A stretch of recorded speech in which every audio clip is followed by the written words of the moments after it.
Welcome back once again friend on the platform of Trishant Academy. दोस्तों मैं आज आपका मिश्रा सर लेके आया हूँ बहुत ही मज़ेदार टॉपिक। दोस्तों आज के टॉपिक का नाम है एमपी और एमएलए में अंतर। जी हाँ, क्या होता है आखिरकार विधायक और सांसद में अंतर। दोस्तों आज अपनी नॉलेज को आप और भी इन्हेंस कर सकते हैं क्योंकि आपको एक सिंगल प्लेटफॉर्म पे सारी डिटेल मिलेगी इस टॉपिक से रिलेटेड। दोस्तों आज आप जानेंगे कि आखिरकार आपके एमएलए और आपके जो सांसद हैं उनमें क्या अंतर होता है, क्या ऐसी मतलब ऐसी करेक्टरिस्टिक्स होती है जो दोनों में अंतर क्रिएट करती हैं। दोस्तों due to the insufficient knowledge most of the people do not know the right powers duties and the responsibilities of the MLA and the MP. जी हाँ, हमको नहीं पता होता है आखिरकार कि कैसे क्या अंतर होता है इन दोनों की ड्यूटीज़ में, इन दोनों के रिस्पॉन्सिबिलिटीज़ में और इन दोनों के पावर में। एमएलए पावरफुल होता है या एमपी, किसकी रिस्पॉन्सिबिलिटी ज़्यादा होती है लोगों के प्रति। आज इन सारी चीज़ों को हम डिस्कस करेंगे। दोस्तों सबसे पहले मैं आपको बताना चाहूँगा कि इन दोनों का फुल फॉर्म क्या होता है, क्योंकि अधिकतर लोगों को ये नहीं पता होता है कि आखिरकार एमएलए या एमपी होता क्या है, इनकी फुल फॉर्म क्या है, क्या बोलते हैं इसको टोटल में। दोस्तों जो एमएलए होता है उसका फुल फॉर्म होता है मेंबर ऑफ लेजिस्लेटिव असेंबली, ठीक है। और जो एमपी होता है उसका फुल फॉर्म होता है मेंबर ऑफ पार्लियामेंट। जी हाँ, पार्लियामेंट मीन संसद। ये संसद के सदस्य होते हैं, मीन्स दैट लोकसभा या राज्यसभा के सदस्य होते हैं। और लेजिस्लेटिव असेंबली है जो हमारे स्टेट की होती है, विधानसभा जो होती है वो उसके मेंबर होते हैं एमएलए, ठीक है। तो आपको यहीं से समझ में आ रहा होगा कौन ज़्यादा पावरफुल होता है, एमपी होता है या एमएलए होता है, ठीक है। आप मुझे कमेंट सेक्शन में मेंशन करेंगे कि सर ये ज़्यादा पावरफुल होता है, ठीक है। छोटा सा होमवर्क है आपके लिए। दोस्तों मैं आपको ऐसे ही होमवर्क देता रहूँगा आने वाले अगले स्लाइड्स में, कुछ स्लाइड्स में, ठीक है। वो होमवर्क आप ज़रूर कीजिएगा, ठीक है। Now let's move. In India, there is an area-based representation system, and so, by the cause of the election, the country is divided into different areas called as electoral constituencies. दोस्तों जो ये particular area based जो हमारा system है, जैसे कि हमारे particular area based है, जैसे पहले स्टेट है, फिर डिस्ट्रिक्ट है, डिस्ट्रिक्ट में भी कुछ वो आते हैं, एरिया आते हैं कि इस एरिया में ये वार्ड नंबर है, इस वार्ड नंबर से ये हमारे लिए इलेक्शन लड़ रहे हैं। दोस्तों ऐसे ही है, तो इंडिया में भी एरिया बेस्ड इलेक्शन सिस्टम होता है, तो इसीलिए ये रिक्वायरमेंट आई है, ठीक है। दोस्तों for the Lok Sabha election the country is split into 543 constituencies. दोस्तों 543 सीट्स पे इलेक्शन लड़ा जाता है। The voters of the each constituencies choose their representative called member of parliament और द एमपी। लोकसभा के लिए 543 सीट्स होती हैं जहां पे लोग अपने उम्मीदवार को चुनते हैं और वो उम्मीदवार कहलाते हैं member of the parliament, MP. अब समझ में आया एमपी का कैसे चुनाव होता है, ठीक है। इतनी चीज़ डिटेल में समझ में आई कि हाँ टोटल जो लोकसभा है वहाँ पे टोटल सीट्स कितनी होती है, वो होती है 543। थोड़े डाउट क्लियर हो रहे हैं, अभी और क्लियर होंगे। ये देखिए, in the same way each state and the union territory is divided into a certain number of assembly constituencies and the elected members of these assembly constituencies is known as the member of legislative assembly और MLA। जैसे वहाँ पे लोकसभा में हुए थे 543, ऐसे ही यहाँ पे दोस्तों स्टेट और जो यूनियन टेरिटरीज होते हैं वहाँ पे भी अलग अलग असेंबलीज होती हैं, और वहाँ पे जो असेंबली में इलेक्ट होता है मेंबर, उसको हम कहते हैं member of the legislative assembly, जिसको कहते हैं एमएलए, ठीक है। अब बात आती है कि सर आप हमें कंपैरिजन बताइए, क्योंकि आपका तो टॉपिक ये था कि अंतर क्या होता है एमपी और एमएलए में।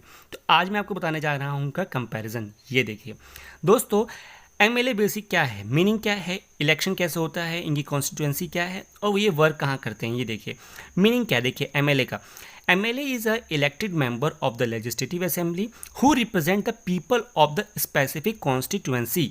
समझ में आया, स्पेसिफिक कॉन्स्टिट्यूएंसी होता है। और यहाँ पे एमपी क्या है, the MP is a nominated member of either of the two houses parliament, जैसे राज्यसभा और the Lok Sabha, who work on the behalf of the constituencies. वो कॉन्स्टिट्यूएंसीज के बिहाफ में काम करते हैं और ये उस कॉन्स्टिट्यूएंसीज के लिए काम करते हैं, रिप्रेजेंट करते हैं उनको, ठीक है। इलेक्शन क्या है, एमएलए का इलेक्शन बाय द वोटर्स और एमपी का election by of the Rajya Sabha is directly chosen by the public, but MP of the Rajya Sabha, Lok Sabha का तो पब्लिक से डायरेक्टली इलेक्टेड होते हैं, लेकिन जो राज्यसभा का होता है वो indirectly chosen by the member of the legislative assembly, ठीक है। ध्यान से देखिएगा, कॉन्स्टिट्यूएंसी क्या है, असेंबली कॉन्स्टिट्यूएंसी, इसका क्या है, पार्लियामेंट्री कॉन्स्टिट्यूएंसी, ठीक है। और जो एमएलए है उसका वर्क कहाँ पे होता है, ये work at the state level का होता है, जो एमपी होते हैं वो सेंट्रल लेवल के होते हैं।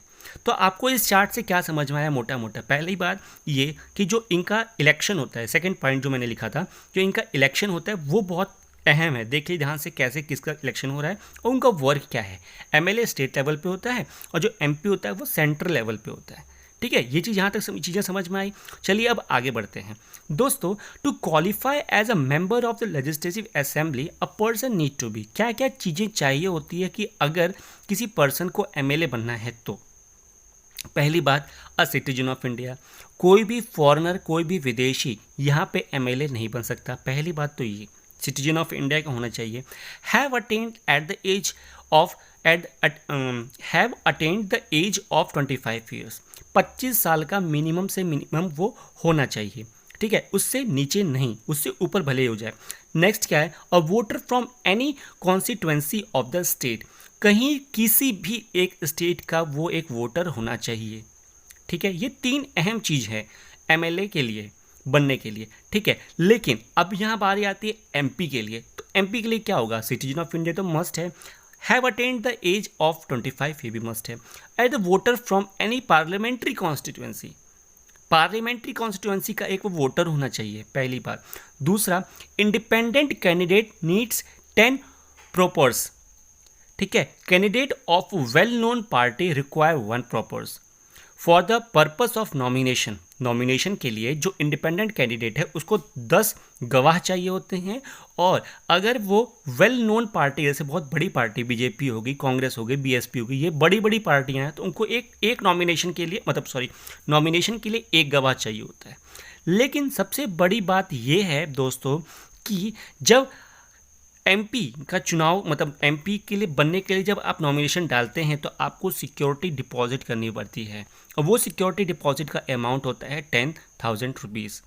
दोस्तों ये जीके में पूछा जा सकता है, ठीक है। सिक्योरिटी अमाउंट कितनी होती है वो कंफ्यूज करने के लिए वो एमएलए में भी सिक्योरिटी पूछ सकते हैं, तो वहाँ पे 0 होती है, यहाँ पे 10,000 होती है, ठीक है।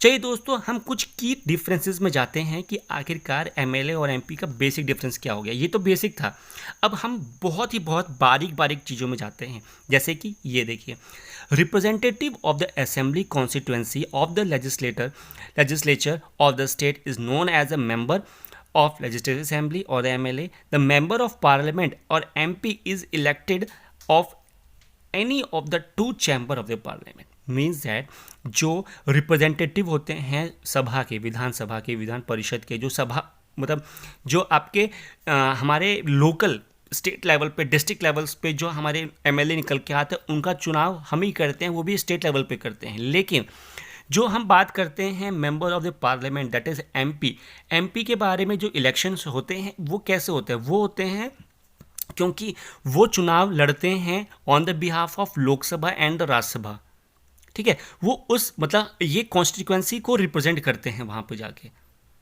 समझ में बात आ रही है, ये होता है डिफरेंस। दूसरा क्या है, the selection of the member of the legislative assembly is done by the voters of the constituency.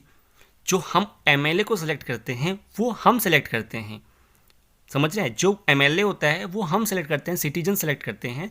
On the other hand we all know the Lok Sabha and the Rajya Sabha and the president are together known as a parliament. संसद होता है ना, उसमें लोकसभा भी होता है, राज्यसभा भी होता है और प्रेसिडेंट भी होता है, are together known as parliament.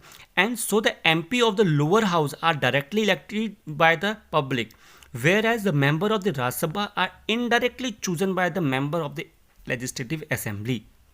MLA choose करता है राज्यसभा के एमपीज को, whereas the जो लोकसभा का एमपी होता है उसको पब्लिक ही वो चूज करती है, ठीक है। अब देखिए, the constituency from which the MP selected is a parliamentary constituency. वो संसदीय क्षेत्र बन जाता है एमपी का। जैसे कि हमारे जो नरेंद्र मोदी हैं उनका जो संसदीय क्षेत्र है वो क्या है, वाराणसी है, तो वो पार्लियामेंट्री कॉन्स्टिट्यूएंसी है। And so it is a larger than that of assembly constituency, वो बहुत बड़ी हो जाती है। From which MLA is chosen from the representative. MLA क्या होता है, एमएलए एक सर्टन एरिया पे स्पेसिफाइज्ड होता है, एक एरिया होता है भाई इस वार्ड से ये एमएलए बना है। लेकिन जो पार्लियामेंट्री कॉन्स्टिट्यूंसी वो बहुत बड़ी होती है, वार्ड से भी बहुत बड़ी होती है। तो आपको यहाँ से समझ में आ रहा होगा जो एमपी है उसकी ड्यूटी, उसकी रिस्पॉन्सिबिलिटी, उसका जो एरिया है वर्क करने का वो बहुत बड़ा होता है as compare to the MLA. ठीक है, अब बात आती है कि next MLA work at the state level और whereas MP work at the central level. तो आपको यहाँ समझ में आ रहा होगा कि दोस्तों अगर एमएलए स्टेट लेवल का है तो उसकी जो रिस्पॉन्सिबिलिटी है और जो उसकी ड्यूटीज़ है वो कितनी इंपॉर्टेंट है, कितनी वाइडर है as compare to the MPs की ड्यूटी और एमपी का वर्क परफॉर्मेंस। दोस्तों ये पूरा आपको सेंट्रल लेवल पे लेके चलता है, अब वो आपको स्टेट लेवल पे लेके चलता है। तो आप समझ सकते हैं कि क्या बेसिक अंतर होता है। अब दोस्तों देखिए, मैंने आपको स्टार्टिंग बताया था ना कि मैं आपको कुछ होमवर्क दूंगा, तो होमवर्क देखिए आपका ये है कि आपको करना क्या है। आपको करना ये है कि आपको अपने एमपी और अपने एमएलए अपने डिस्ट्रिक्ट और स्टेट वाइज आपको बताने हैं कमेंट सेक्शन में कि सर हमारे डिस्ट्रिक्ट में ये एमएलए ये एमपी हैं, मतलब क्वांटिटी इतनी है, और स्टेट में ये एमएलए और ये हैं, हमारे कॉन्स्टिट्यूएंसी से ये खड़ा हुआ है, ये खड़ा हुआ है। ये आपको होमवर्क है, ठीक है। अब देखिए, as per the territory the size of the member in the state assembly में वेरी मैक्सिमम टू 500 से ज़्यादा मेंबर नहीं हो सकते एमएलए, ये हमारी रूल है। और 60 से मिनिमम भी नहीं हो सकते, ये भी रूल है, ठीक है। और एक मेन बात ये है कि governor has a power to nominate one member. Anglo Indian community का एक मेंबर को इलेक्ट करने का जो पावर है, जो हमारे पास मतलब पावर है, वो किसके पास होता है? वो गवर्नर के पास होता है, ना कि प्रेसिडेंट के पास।